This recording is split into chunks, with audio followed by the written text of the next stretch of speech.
कि देने वाले समाज में राजा पैदा होते हैं और मांगने वाले समाज में दलाल पैदा होते हैं। तो साथियों, हमारे कुछ समाज के लोग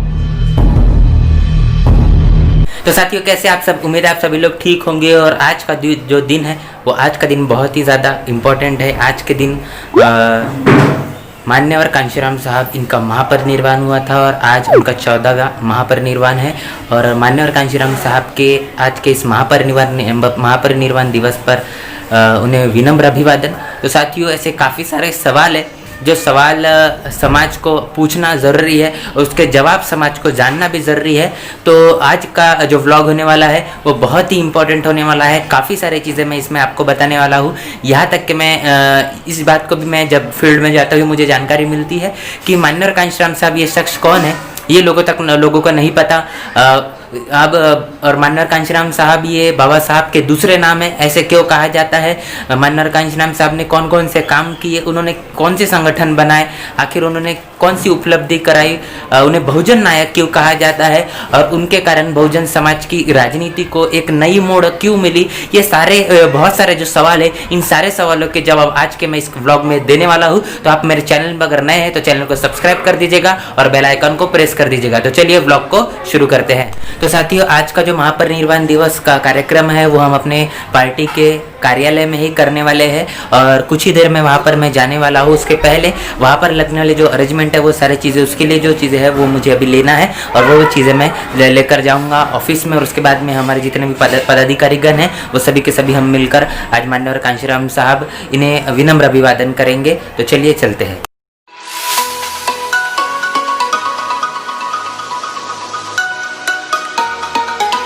तो साथियों, जैसा कि आप लोग देख सकते हैं मैं अपने पार्टी के कार्यालय में पहुंच चुका हूं और कुछ ही देर में अभी प्रोग्राम शुरू होने वाला है और उसका भी अरेंजमेंट करना है। तो चलिए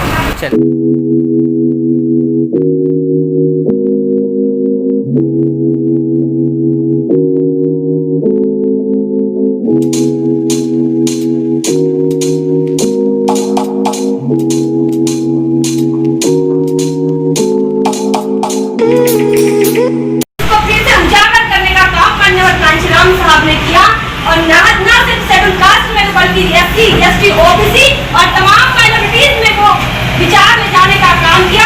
आज बहन मायावती जी ने उसे सुधाकर स्वरूप दिया है, उनके सर्व समाज में हमारे महापुरुषों को और उनके विचारधारा को ले जाने का काम किया है।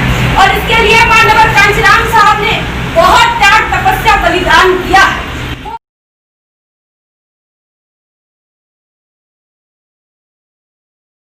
तो साथियों, जैसे कि मैं आपको सुबह ही बताया था कि आज मान्यवर कांशीराम साहब का महापरिनिर्वाण है और उसी के उपलक्ष्य में हम अपने पार्टी कार्यालय में आज का प्रोग्राम हमने किया और इसी के उपलक्ष्य पर बहुत सारे कार्यकर्ता भी यहाँ पर आए थे हमारे। और मुख्य रूप से मेरे साथ में हमारे साथी अवेलेबल है जिनका नाम है दिनेश जी चौहान और वो बताएंगे कि मान्यवर कांशीराम साहब का आखिर क्या कहना था और वो आखिर उनका अधूरा सपना क्या था या वो अपने मूवमेंट से क्या चाहते थे। तो मैं मिलाने जा रहा हूँ दिनेश जी चौहान से। जय भीम साथियों को जय भीम। जय भीम। जय भीम साथियों, मैं दिनेश चौहान बहुजन समाज पार्टी कार्यकर्ता और बहुजन समाज में जन्मे सभी संतों, महापुरुषों और गुरुओं को और उनके विचारधाराओं का मेरा अभिवादन। बहुजन समाज के संस्थापक माननीय कांशीराम साहब, बामसेब के संस्थापक माननीय कांशीराम साहब, इनको मेरा त्रिवार अभिवादन। और विशेष बहुजन समाज की राष्ट्रीय अध्यक्ष परम आदरणीय बहन कुमारी मायावती जी को मैं अपना आदर्श नेता मानती हुए, साथियों, मैं जब छोटा सा था, कार्यकर्ता था, जब माननीय कांशीराम साहब जब चंद्रपुर में आए थे साथियों, उस टाइम पे मैं हाफ पैंट पहनता था। माननीय कांशीराम साहब ने कहा था कि तुम्हें इस देश का हुक्मरान बनना है। तब मुझे नहीं समझ रहा था साथियों कि हुक्मरान क्या होता है। जब मैं घर में गया और स्टडी किया कि कांशीराम साहब जी ने क्यों बोले कि हमें इस देश का हुक्मरान बनना है, तब हुक्मरान बनना है, तो फिर मैं कुछ दिनों के बाद में मैं जाना साथियों कि कांशीराम साहब का कहना था कि देने वाले समाज में राजा पैदा होते हैं और मांगने वाले समाज में दलाल पैदा होते हैं। तो साथियों, हमारे कुछ समाज के लोग दलाल बन गए जो कांग्रेस और भाजपा का काम करते हैं। साथियों, आप कांग्रेस को वोट करोगे तो आप गांधी की विचारधारा को बढ़ाओगे, अगर आप बीजेपी को वोट करोगे साथियों तो आप सावरकर और गोलकर की विचारधारा को आगे बढ़ाओगे। लेकिन आप हाथी को वोट करोगे साथियों तो आप फूले शाहू कांशीराम की विचारधारा को आप करोगे, क्योंकि मान्यवर साहब कहते थे कि देने वाले का हाथ कभी भी ऐसा होता है और मांगने वाले का हाथ ऐसा होता है, तो हमारे को देने वाला बनना है साथियों, मांगने वाला नहीं। इसी के साथ मैं अपने 2 शब्दों को विराम देता हूँ। जय भीम, जय भारत, बहुजन हिताय, बहुजन सुखाय। बहन मायावती जिंदाबाद। माननीय कांशीराम साहब अमर रहे, अमर रहे। धन्यवाद। धन्यवाद साहब, बहुत ही जानकारी एकदम सटीक और बहुत ही महत्वपूर्ण आपने जानकारी दी।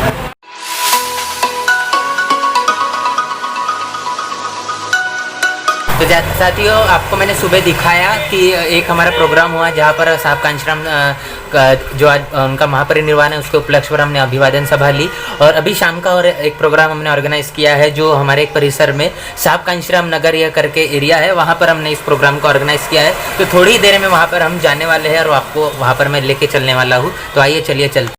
तो साथियों, उस कार्यक्रम में जाने से पहले मुझे कुछ याद आया कि मैंने आपको बहुत सारे सवाल सुबह कहे थे और उन सवालों के जवाब एक के बाद एक मैं देने की आपको कोशिश करूंगा। तो व्लॉग में आखिर तक के बने रहिएगा। इसमें सबसे पहला सवाल है कि साहब कांशीराम आखिर कौन है। तो साथियों, जब बाबा साहब का देहांत 1956 में हुआ और 56 में होने के बाद में 10 साल का एक बहुत बड़ा गैप हुआ, जिसके अंदर में बाबा साहब के जयंती को मनाने की जो छुट्टी थी वो भी मिलना बंद हो चुकी थी। ऐसे समय के अंदर में DRDO में काम करने वाले साइंटिस्ट पद पर जो व्यक्ति थे जिनका नाम मान्यवर कांशीराम था, और बाद में जब हुआ उनका नाम कांशीराम था।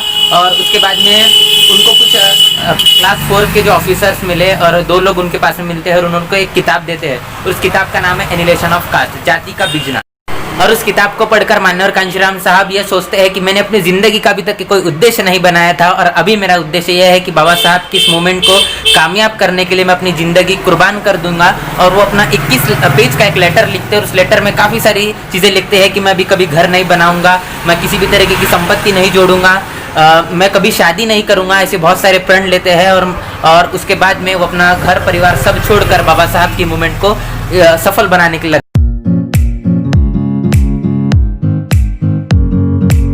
तो साथियों, आपको पता है कि मान्यवर कांशीराम साहब ने तकरीबन 20 साल सामाजिक संगठन को लेकर काम किया और समाज को, बहुजन समाज को तैयार करने का काम किया। तब जाके ही वो जिस मंजिल पर पहुंचना चाहते थे उस पर कुछ हद तक के वो पहुंच पाए। तो साथियों, मान्यवर कांशीराम साहब ने जो सामाजिक संगठन बनाया है और उस सामाजिक संगठन का नाम है BAMCEF, BAMCEF। इसका मतलब होता है backward and minorities community employ federation, जो कि बहुजन समाज के से आने वाले जो कर्मचारी है वो समाज के लिए काम करेंगे। ऐसे कॉन्सेप्ट को लेकर मान्यवर कांशीराम साहब ने इस सामाजिक संगठन को बनाया था, जो कि नॉन पॉलिटिकल, नॉन रिलीजियस और नॉन रजिस्टर्ड था, और जिसके कारण ही इतनी बड़ी जो क्रांति हुई और समाज के अंदर में सामाजिक क्रांति हुई। जिस सामाजिक क्रांति के कारण बाबा साहब लोग भूल चुके थे, उस बाबा साहब को और 107 तमाम महापुरुषों को पुनर्जीवित करने का काम मान्यवर साहब कांशीराम साहब ने इस BAMCEF के माध्यम से किया। और BAMCEF से हजारों नहीं तो लाखों लोगों को जोड़ा। और सबसे पहली जो BAMCEF की सभा हुई तकरीबन उसमें 10 लाख लोग थे, जबकि टारगेट रखा गया था 1 लाख लोगों का।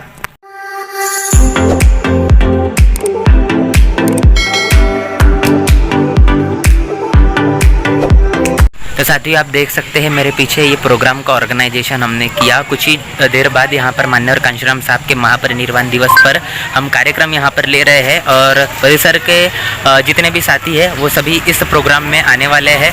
और मैंने आपको अभी थोड़ी ही देर पहले दिखाया है कि इस जो चौक है, इस चौक का नाम साहब कांशीराम नगर है।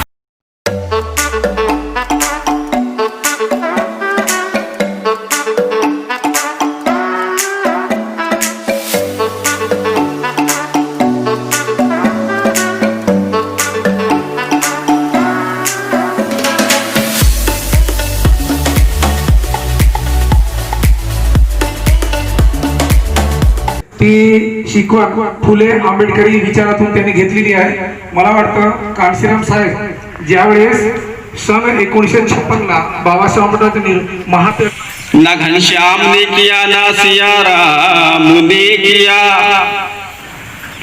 ना घनश्याम ने किया ना सिया राम ने किया, मनुवाद को कुचलने का काम मेरे भीम ने किया, और बहुजन समाज को दबाने का काम जिस नमक हराम ने किया उसको काटने का काम कांशीराम ने किया, कांशीराम ने किया। साथियों, दुश्मन की दादागिरी को, दुश्मन की दादागिरी को रोका है चमचगिरी को कांशीराम ने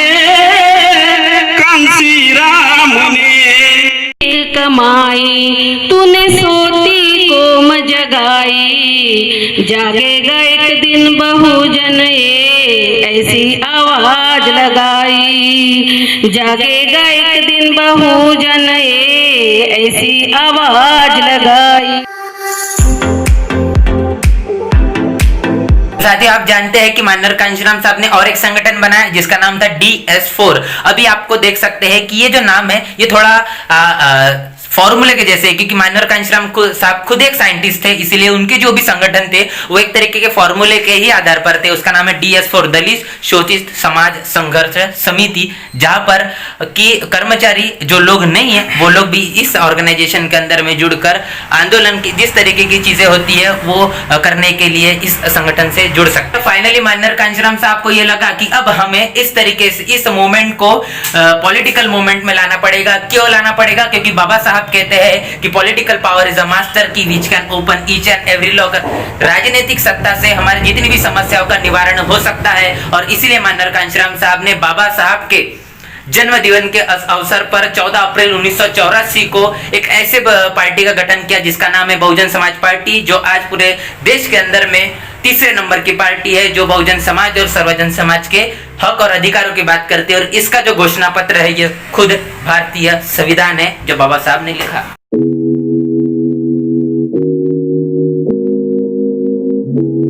आज का दिन जैसा कि आप सभी लोग जानते हैं काफी कुछ थकाने वाला था, और सबसे इम्पोर्टेंट बात यह है कि माननीय कांशीराम साहब की सही मायने में अगर हम श्रद्धांजलि की अगर बात करें या उन्हें अभिवादन देने की अगर बात करिए, तभी पॉसिबल है कि उनके अधूरे सपने को हम पूरा करने के लिए समय में से समय निकाल कर हम उस कार्य को पूरा करें, और साथ ही तभी जाकर हम माननीय कांशीराम साहब को सही मायने में सच्ची श्रद्धांजलि दे सकते हैं। तो आज का व्लॉग यही रहा।